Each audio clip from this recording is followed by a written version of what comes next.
It's pretty obvious Kamala Harris is way over her head. It was obvious before she became the VP nominee of the Democrat Party. Even the Democrats realized that. She was the first out. She had like 1% support. Well, look at her background. What has she actually done with her life? She was a DA. Well, that was handed to her. She was a attorney general where she was a disaster. She becomes the senator from California. Well, if you're a left-wing Democrat, that's not so hard. 2 years. 2 years as a senator. It's kind of like Obama, 2 years as a senator. She finally finds the restroom, and then she's nominated.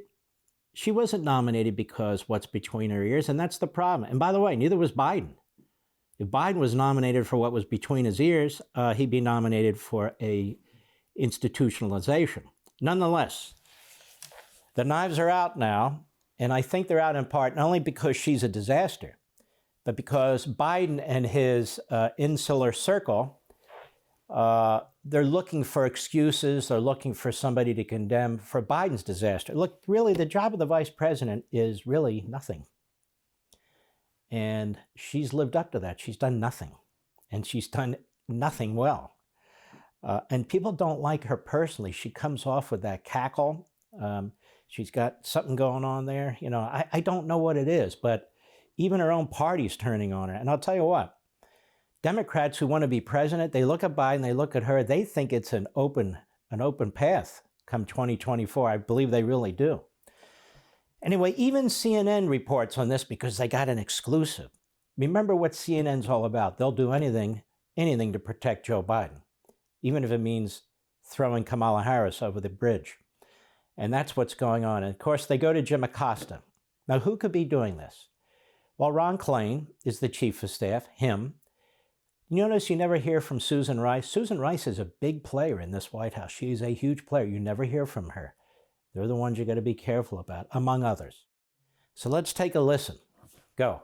The CNN exclusive. Insiders reveal for the first time tension and frustration behind the scenes between Vice President Kamala Harris and the White House. The accounts come from nearly 3 dozen current and former Harris aides, administration officials, Democratic operatives, donors, and outside advisors who spoke to CNN about the complex reality inside the White House. On one side, members of Harris's inner circle who believe she's being sidelined and set up to fail instead of being positioned to be a future president. One former high-level Harris aide put it this way, we put this up on screen, they're consistently sending her out there on losing issues in the wrong situations. Stop. That's pretty amazing right there. She was handed a huge job, immigration and the border. They're consistently sending her out there on losing issues in the wrong situations for her skill set. Folks, when you're president of the United States, you don't get to choose which issues, and it's not about a skill set. Your skill set doesn't match the issues that you're dealing with. This isn't third grade. We're not in some psychiatrist's office. She has to be able to fill in for the president of the United States. So sending her out there on losing issues, she could have grabbed that immigration issue and done something with it. But in this administration, because they believe in LATCRIT, that is an open border, that anybody who comes across the border is an indigenous person with an indigenous background, has a right to be here. The borders are wide open. They have no intention of closing them and so forth. That's why it's a losing job. But she could have stood up to this, but she won't because she's part of the same radical ideology as those who are pushing LATCRIT. So that was always going to be a bad issue for her. And what do they mean, her skill set? What the hell is her skill set? Nobody knows because she has none. Go. CNN has also learned Harris has told confidants she feels constrained in what she's able to do. The mood, apparently summed up by this satirical headline from The Onion, goes like this, that Harris defenders sometimes pass around when they're feeling annoyed. White House urges Kamala Harris to sit at computer all day in case emails come through. Of course, it's not that bad inside the White House. But on the other side of things, you have West Wing staffers who say they're completely exasperated, throwing up their hands at what they perceive as some of Harris's awkward mistakes, including some cringy answers on Israel and the border crisis. Sources tell CNN there's also the belief that Harris's staff has repeatedly failed her and left her exposed. I'm joined now by the journalist behind all of this reporting, CNN senior reporter Isaac Dovere. Isaac, great stuff as always from you. Let's begin with what's going on with Harris's office. What's with all the finger pointing behind the scenes? As I was describing it to somebody, this is what political reporting was like when we were on Earth One, right, before Donald Trump came along. Sometimes this goes on behind the scenes at administration, and so it's not too surprising that it's happening now, but very interesting. It does, but of course the particular situation here is that Kamala Harris is perceived as someone who is likely to be running for president in the future. Why is she perceived that way? She's run in the past. She's the incumbent vice president. Also, Joe Biden will be 82 years old in 2024. He says he's running for president for re-election. There's no reason to not take him at his word, but if that doesn't turn out to be the way that things go, she could be running for president in a year. Right. This could be, and she could be on the ballot herself, if not as the presidential nominee, as Biden's running mate. Again, needing to validate someone who'll be saying to the country, keep me in power till I'm 86 years old. There's a lot of political weight on her for that. And then, of course, there's the historical weight. Stop a second. You notice that everything's a game?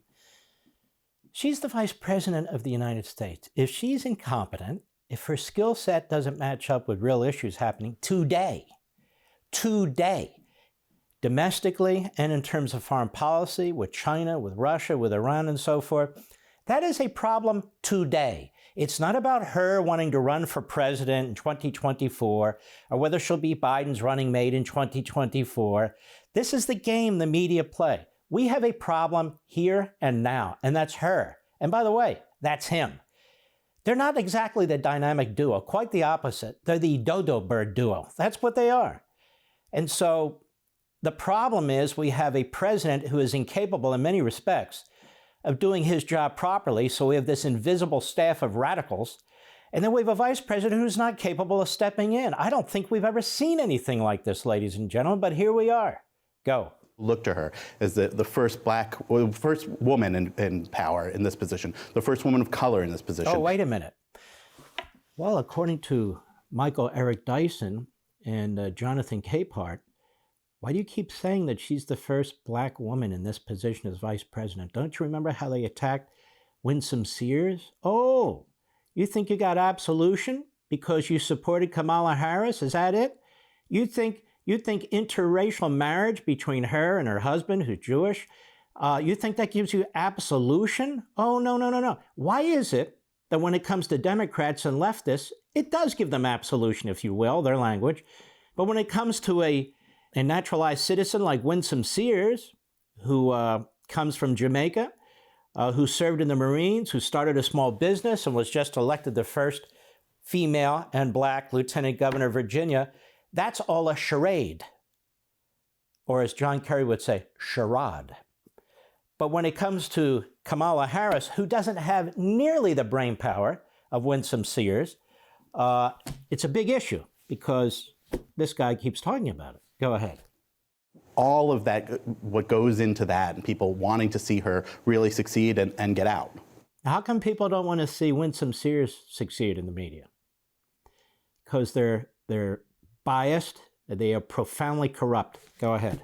In this piece, which we should again mention, sourced by dozens of people, you also reference these Aaron Sorkin-like rumors that Biden could replace her. That sounds very far-fetched, but when the poll numbers get where they are, like they are right now inside the White House, I know this from covering the Obama administration and the Trump administration, people start talking about all sorts of things. Yeah, maybe she'll replace Biden. Maybe she'll want to run with somebody else. He's not exactly the greatest president in the world. In fact, he's one of the worst ever. Go ahead. This is it says in the piece, this is an Aaron Sorkin-style rumor that Biden could appoint her to the Supreme Court and then put her on the court. And Biden doesn't get to appoint somebody to the Supreme Court. He gets to nominate somebody to the Supreme Court. What do you think the Republicans would do with that?